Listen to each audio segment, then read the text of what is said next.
जय हिंद। स्वागत करता हूं मैं अपने YouTube चैनल पे यानी पीएन कोचिंग सेंटर में आप सभी का स्वागत है। आज हम मानसिक क्षमता यानी मेंटल एबिलिटी के बारे में चर्चा करेंगे। ये हमारा जो है पांचवा जो है वीडियो होने वाला है, जो कि काफ़ी इम्पोर्टेंट है। इसमें मैं आपको 15 ऐसे क्वेश्चनों के बारे में हम लोग चर्चा करते हैं जो कि आने वाले आगामी एग्जाम में जरूर पूछता है। ठीक है, तो क्वेश्चन कितने होंगे? इसमें 15 होंगे, जो कि मिक्स क्वेश्चन होते हैं, हर एक चैप्टर से लिए होंगे और किसी न किसी एग्जाम में वो पूछे जाते हैं। तो आप लोग हमारे चैनल पे बने रहिए, वीडियो अंत तक देखिए और साथ में जो है चैनल को सब्सक्राइब कर लीजिए। जो बच्चे नए हैं तो चैनल को बिना सब्सक्राइब किए हुए मत जाइएगा, तो चैनल को जरूर सब्सक्राइब कर लीजिए। ठीक है, तो आइए हम लोग देखते हैं कि कौन कौन सा क्वेश्चन इसमें आने वाला है। काफी इंपॉर्टेंट है, देखते हैं। पहला क्वेश्चन है, कल मैंने जो वीडियो आपको लाया था मैं, उसमें मैंने 72 क्वेश्चन तक आपको सभी को बता दिया था। आज मेरा 73वां क्वेश्चन है, या हम सभी कर सकते हैं ये पहला क्वेश्चन है इस वीडियो का। तो क्वेश्चन देखते हैं क्या है। क्वेश्चन है, कह रहे हैं कि यदि दक्षिण पूर्व उत्तर बन जाता है, यदि दक्षिण पूर्व उत्तर बन जाता है और उत्तर पूर्व पश्चिम बन जाता है, अब इस तरह सभी दिशाएं बदल जाती हैं। ठीक, तो क्या होता है? अब इस तरह से सभी दिशाएं बदल जाती हैं, तो दक्षिण पश्चिम क्या होगा? देखिए, कह रहा है दक्षिण पूर्व क्या बन जाता है? उत्तर बन जाता है, और उत्तर पूर्व आपका क्या बन जाता है? पश्चिम बन जाता है। अब इस तरह की सभी दिशाएं बदल जाती हैं, तो दक्षिण पश्चिम क्या होगा? तो आप सभी को पता है कि दिशा का जो वीडियो है मैंने आप सभी को डाल रखा है। ये आपका नॉर्थ होता है, ये आपका साउथ होता है, ये आपका वेस्ट होता है और ये आपका ईस्ट होता है। ठीक है, और एक चीज मैं बता देता हूँ, ये जो दिशा होती है आपकी, ये नॉर्थ ईस्ट होती है, ये होती है आपकी नॉर्थ वेस्ट या वेस्ट नॉर्थ भी कह सकते हैं, ये आपका साउथ वेस्ट होता है, और ये जो दिशा होती है आपकी साउथ ईस्ट होती है। ठीक है, तो कह रहा है दक्षिण पूर्व आपकी कौन सी? दक्षिण पूर्व जो दिशा है वो उत्तर बन जाए। अगर ये उत्तर बन जाए यानी इसको आप नॉर्थ बना दें। ठीक है, उत्तर पूर्व कौन सी दिशा बन जाए? कह रहा है पश्चिम बन जाए। ये जो दिशा है कौन सी बन जाए? पश्चिम दिशा बन जाए, यानी वेस्ट बन जाए। ठीक है, इसी तरह से सभी दिशाएं बदल जाती हैं, तो जाहिर सी बात है ये पश्चिम हो गया। और फिर कह रहा है दक्षिण पश्चिम दिशा कौन सी होगी? दक्षिण पश्चिम दिशा, जब अब आपका ये कौन सी दिशा बन गई? वेस्ट बन गया। ठीक है, और दक्षिण पश्चिम पूछ रहा है, तो ये कौन सी बनेगी? ये जाहिर सी बात है ये इसके अपोजिट है, तो ये आपका ईस्ट बनेगा। कौन सा बनेगा? पूर्व दिशा बनेगा। कौन सा? पूर्व दिशा बनेगा। तो ऑप्शन नंबर ए आपका करेक्ट आंसर होगा। यहाँ से बिल्कुल आप इजी तरीके से लगा सकते हैं। ऑप्शन नंबर ए आपका करेक्ट आंसर होगा। ऑप्शन में दिया पूर्व दिशा, उत्तर दिशा, दक्षिण दिशा या पश्चिम दिशा, तो पूर्व दिशा आपका राइट आंसर होगा। ठीक है, चलिए अगला अगला क्वेश्चन है। कह रहा है अतुल उत्तर की तरफ 5 किलोमीटर की दूरी तय चलता है तक चलता है। ठीक है, अतुल उत्तर की तरफ 5 किलोमीटर की दूरी तक चलता है और फिर दाईं ओर मुड़कर 3 किलोमीटर चलने के बाद वह फिर से दाईं ओर मुड़ता है और 5 किलोमीटर चलता है। तो अब वह आरंभिक स्थान से किस स्थान में है? देखिए, आपको क्या करना है, आपको पहले इस तरह से दिशा बना लेनी है। दिशा जब आप बना लेंगे तो आपको क्वेश्चन आसानी से समझ सकते हैं। ठीक है, कह रहा है वो उत्तर की तरफ चलता है। अब ये चल किधर रहा है? इधर चल रहा है। ये कितने चला? 5 किलोमीटर। अब वो कितना मुड़ा है? दाई तरफ मुड़ा, तो इधर चल रहा है तो ये दाई की तरफ मुड़ेगा। ठीक है, दाई तरफ मुड़ा।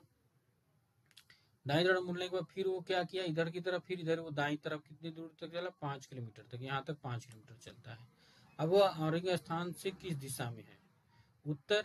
फिर यहाँ से चला इधर, इधर को चलेगा तो ये हो जाएगा पूरब। फिर यहाँ से इधर को चला दक्षिण की तरफ, तो ये हो गया दक्षिण की तरफ हो गया। अब वो कह रहा है कि किस दिशा की तरफ है।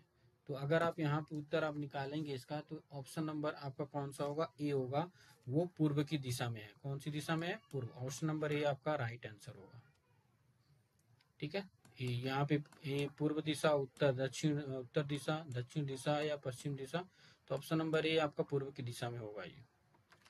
चलिए अगला क्वेश्चन है। कह रहे दिए गए स्थान को दो तर्क फर्स्ट और सेकंड दिए गए हैं। निर्णय लें कि कथन के संबंध में कौन सा तर्क मजबूत है। इस तरह के जो है कथन वाले जो शब्द होते हैं काफी इंपॉर्टेंट रहते हैं। ये कई बार जो है क्वेश्चन में बनता है और आगामी एग्जाम में भी पूछे जाते हैं इस तरह के। तो कथन क्या है कि क्या सरकार को शराब उत्पादन पर प्रतिबंध लगा देना चाहिए? ठीक है, तर्क है कि हाँ, इससे सड़क दुर्घटनाएं और कई अन्य स्वास्थ्य सेवाएं कम हो जाएंगी। ठीक है, दो कह रहा है कि नहीं, यह निर्णय शराब उद्योग में नौकरियों को खत्म कर देगा। तो इसका क्या आपको तर्क लगता है कि कौन सा तर्क मजबूत है? केवल तर्क एक सब मजबूत है, केवल तर्क दो मजबूत है, न तो तर्क एक और न तर्क दो मजबूत है, और न और एक और दो तर्क मजबूत है। ठीक है, तो आपको इस हिसाब से आपको देखना है कि अगर हम शराब प्रतिबंध लगा देते हैं तो देखिए दोनों तर्क एक आपस में मजबूत ही दिख रहे हैं। तो अगर आप 75वें का कौन सा होगा, ए वाला आपका राइट आंसर होगा कि केवल एक जो है मजबूत है। ये शराब प्रतिबंध लगने से सड़क दुर्घटनाएं कम हो जाएंगे और स्वास्थ्य सेवाओं पे भी कम असर पड़ेगा। तो ऑप्शन नंबर ए आपका राइट आंसर होगा ये। चलिए 76वां क्वेश्चन देखते हैं। कह रहे हैं नीचे एक प्रश्न और दो कथन फर्स्ट और सेकंड दिए गए हैं। निर्णय लें कि प्रश्न का उत्तर देने के लिए कौन सा कथन पर्याप्त है। प्रश्न दिया है कि राजेश का वेतन 12,500 रुपए है। अरविंद का वेतन कितना है। कथन, अरविंद अपने और राजेश के कुल वेतन का इतने % वेतन पाता है। अरविंद के वेतन का 2/3 दोनों के औसत का वेतन बराबर है। तो इसमें कौन सा कथन आपका सही होना चाहिए। ठीक है, अगर हम 76 की बात करें तो इसमें ऑप्शन जो दिया है कि केवल तर्क एक मजबूत है, केवल तर्क दो मजबूत है, न तो एक है और न ही दो मजबूत है, एक और दो दोनों मजबूत है। तो इसमें जो 76 का जो राइट आंसर होगा वो डी होगा। एक और दोनों क्या है, मजबूत है। फर्स्ट और सेकंड दोनों तर्क क्या है आपके, मजबूत है। Option number D is the right answer होगा आपका। चलिए अब हम 77वां क्वेश्चन देखते हैं जो कि काफी इंपॉर्टेंट क्वेश्चन है। आपकी स्क्रीन पे दिख रहा है। ये कह रहा है कि उस आकृति का चयन करें जो अन्य से भिन्न है।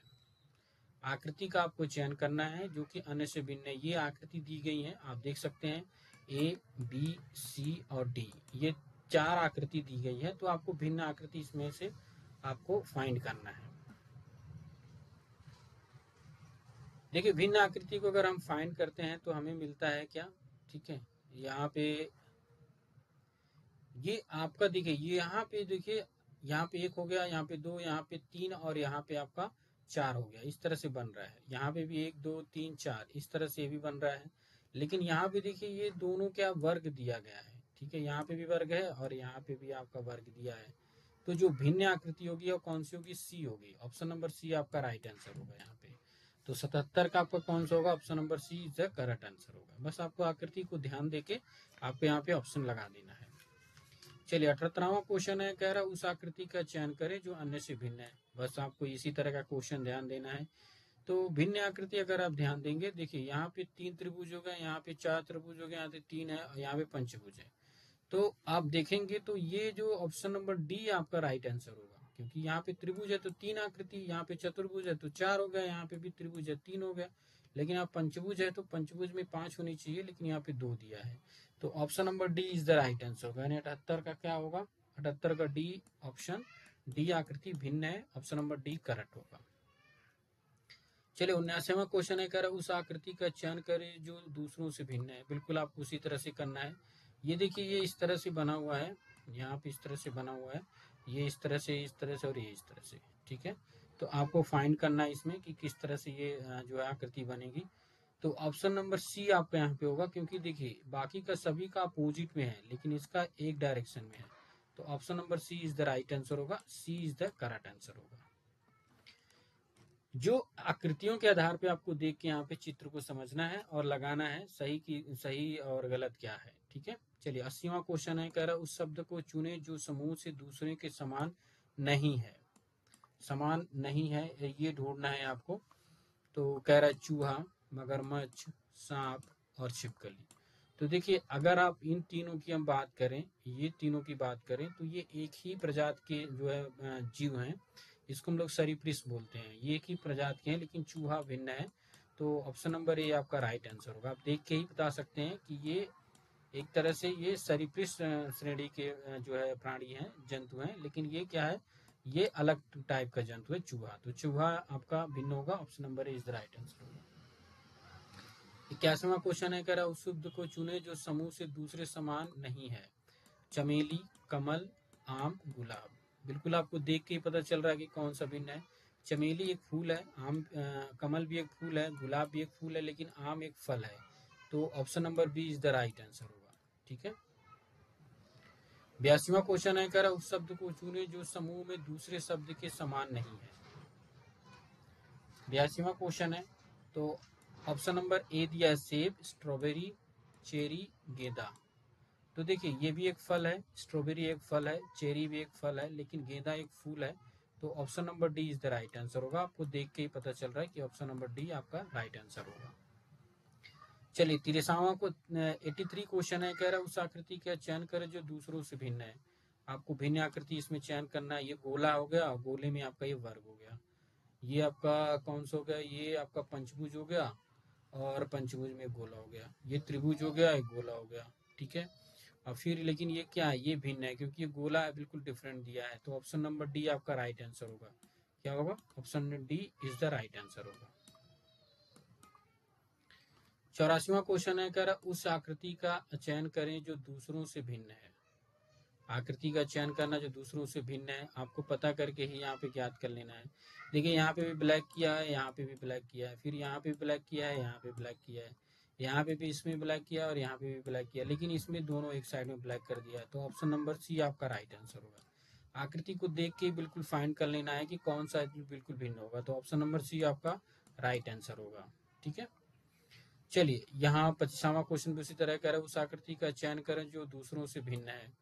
तो भिन्न आकृति आपको ध्यान देना है। देखिए ये व्हाइट है और ये व्हाइट है, ये कलर किया गया अपोजिट में है, ये भी आपका कलर किया है अपोजिट में है, ठीक है, ये भी अपोजिट में है, लेकिन ये जो है आपका सेम सेम में किया गया है। तो सेम सेम का मतलब क्या होता है, ऑप्शन नंबर डी आपका राइट आंसर होगा। यहाँ पे डी वाला क्या होगा, ये भिन्न आकृति है, ऑप्शन नंबर डी आपका राइट आंसर होगा। चलिए अगला क्वेश्चन है, कह रहे दिया गए आकृतियों में वर्गों की कितनी संख्या है। इसमें वर्गों की संख्या ज्ञात करनी है, ठीक है। तो पहले हम देख लेते हैं, पहले एक तो ये वर्ग हो गया, एक हो गया, ठीक है। इसके बाद चार वर्ग ये हो गए, 1 2 3 और 4, चार हो गए ये, ठीक है। तो 1 + 4 हो गया, ठीक है। उसके बाद ये तो हो गया, फिर उसके बाद एक हो गया, ये 5 हो गया, ये प्लस एक और काउंट कर लेते हैं, ठीक है। उसके बाद 1 2 3 4, फिर 4 और हम ऐड कर लेते हैं, प्लस 4 और हम कर लिया, ठीक है। फिर 1 2 3 4 + 4 और हमने कर लिया।